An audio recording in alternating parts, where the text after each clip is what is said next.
Revisión electrónica.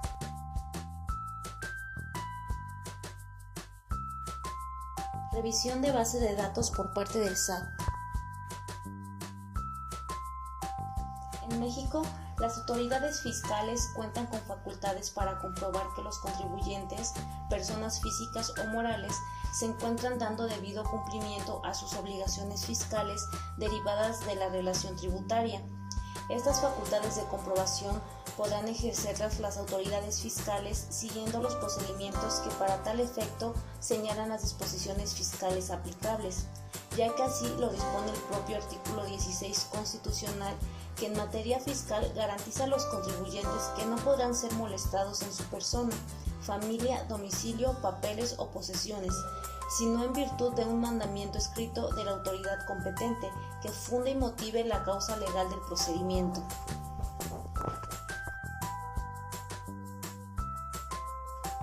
Los contribuyentes suelen referirse a las facultades de comprobación de las autoridades fiscales como auditorías fiscales, auditoría de Hacienda, que se refiere a la Secretaría de Hacienda y Crédito Público, auditorías del SAT, que es el Servicio de Administración Tributaria, auditoría del IMSS, que es el Instituto Mexicano del Seguro Social, auditoría del Infonavit, que se refiere al Instituto de Fondo Nacional de la Vivienda para los Trabajadores, por mencionar algunos ejemplos. Estas facultades de comprobación o auditorías las lleva a cabo la autoridad fiscal competente a través de la visita domiciliaria, la revisión de gabinete o la revisión electrónica. Esta última es a la que nos referimos en esta sección.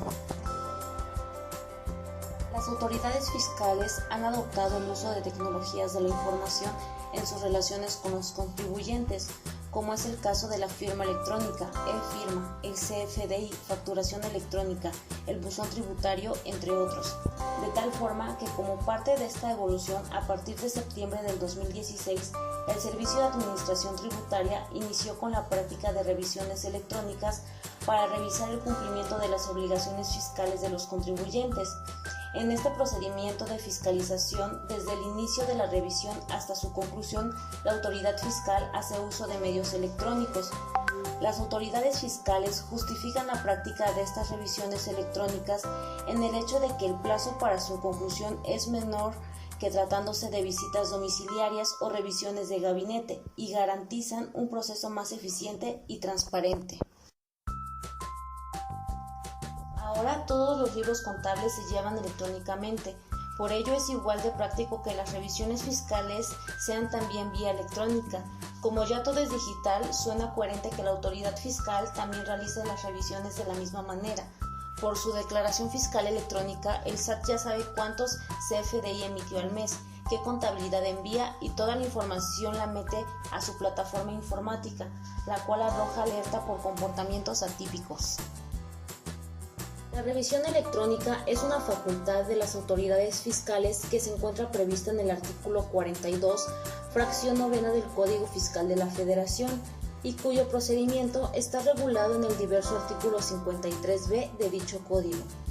Este procedimiento consiste en el empleo de los sistemas electrónicos de almacenamiento y procesamiento de datos con los que cuentan las autoridades fiscales, que permiten, mediante el cruce de información, identificar los hechos u omisiones que pudieran entrañar un incumplimiento de las disposiciones fiscales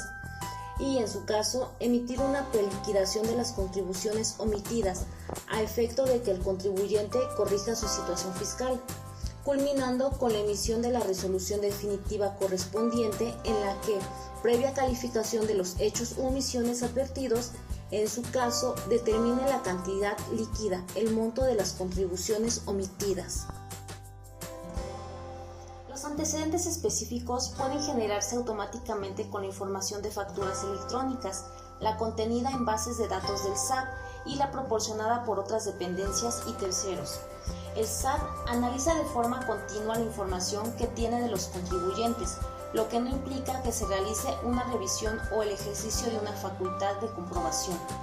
Solo en el caso de que se identifiquen antecedentes que den base a una presunta irregularidad, el SAT revisará al contribuyente ejerciendo las facultades de comprobación que resulten más idóneas, dando el antecedente particular, pero siempre respetando los procedimientos regulados en las disposiciones fiscales. Emisión de oficio de preliquidación y su notificación. El artículo 53, fracción B del Código Fiscal de la Federación precisa que derivado de una revisión electrónica y con base en información y documentación que obra en su poder, las autoridades fiscales darán a conocer a los contribuyentes los hechos que deriven en la omisión de contribuciones y aprovechamientos o en la comisión de otras irregularidades a través de una resolución provisional a la cual en su caso se le podrá acompañar un oficio de preliquidación cuando los hechos consignados sugieran el pago de algún crédito fiscal. La autoridad ve el hecho de la existencia de una preliquidación no como algo que obligue al contribuyente a efectuar su pago, sino solo como una oportunidad de que éste, solo en el caso de estar de acuerdo, pague los montos contenidos en esa preliquidación. Las revisiones electrónicas inician con la notificación de la resolución provisional con la que se da a conocer las irregularidades o hechos que detectó la autoridad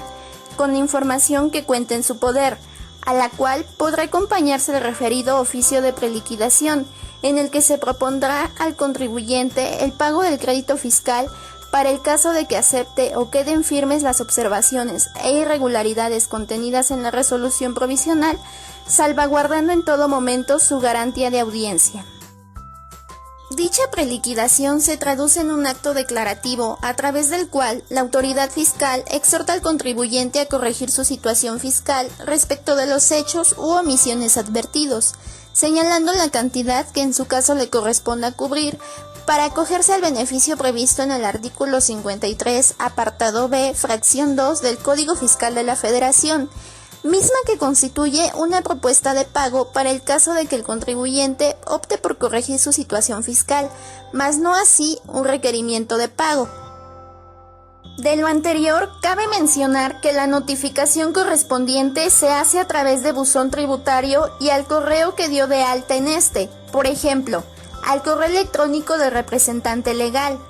La resolución provisional le será notificada al contribuyente, responsable solidario o tercero, para que en un plazo de 15 días hábiles, contados a partir del siguiente día en que surte efecto su notificación,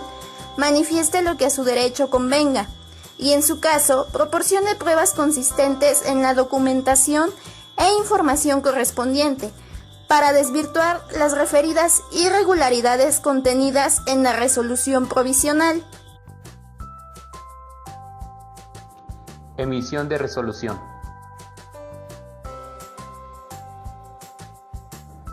El plazo para emitir la resolución al respecto, el artículo 53b del Código Fiscal de la Federación, su fracción cuarta, establece que dentro de este procedimiento la autoridad contará con un plazo máximo de 40 días para la emisión y notificación de la resolución definitiva, con base en la información y documentación con que se cuente en el expediente, y que el cómputo de este plazo iniciará a partir de que hayan vencido los plazos de 15 a 10 días previstos en las fracciones segunda y tercera inciso A, respectivamente, de dicho precepto, se hayan desahogado las pruebas ofrecidas por el contribuyente o bien haya vencido el plazo de 10 días previstos en la fracción tercera inciso B de dicho artículo para que el contribuyente manifieste lo que a su derecho convenga respecto de la información o documentación aportada por el tercero.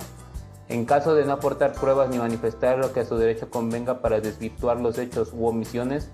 la resolución provisional y, en su caso, el oficio de preliquidación que se haya acompañado se volverán definitivos, de manera que las cantidades determinadas en el oficio de preliquidación se harán efectivas mediante el procedimiento administrativo de ejecución. La pérdida del derecho de probar consiste en que, concluidos los plazos otorgados a los contribuyentes para hacer valer lo que a su derecho convenga respecto de los hechos u omisiones dados a conocer durante el desarrollo de las facultades de comprobación a que se refiere la fracción 9 del artículo 42 de este código, se tendrá por pedido el derecho para realizarlo. Los actos y resoluciones administrativos, así como las promociones de los contribuyentes a que se refiere este artículo, se notificarán y se presentarán en documentos digitales a través del buzón tributario. Las autoridades fiscales deberán concluir el procedimiento de revisión electrónica a que se refiere este artículo dentro de un plazo máximo de 6 meses contados a partir de la notificación de la resolución provisional, excepto en materia de comercio exterior, en cuyo caso el plazo no podrá exceder de 2 años, en aquellos casos en que se haya solicitado una compulsa internacional. El plazo para concluir el procedimiento de revisión electrónica a que se refiere este párrafo se suspenderá en los casos señalados en las fracciones primera, segunda, tercera, quinta y sexta y penúltimo párrafo del artículo 46A de este Código. El buzón tributario contendrá todos los actos y resoluciones administrativos, así como las promociones de los contribuyentes en relación con la revisión electrónica realizada de conformidad con el artículo 53B del Código Fiscal de la Federación. Se notificarán y se presentarán en documentos digitales a través del buzón tributario.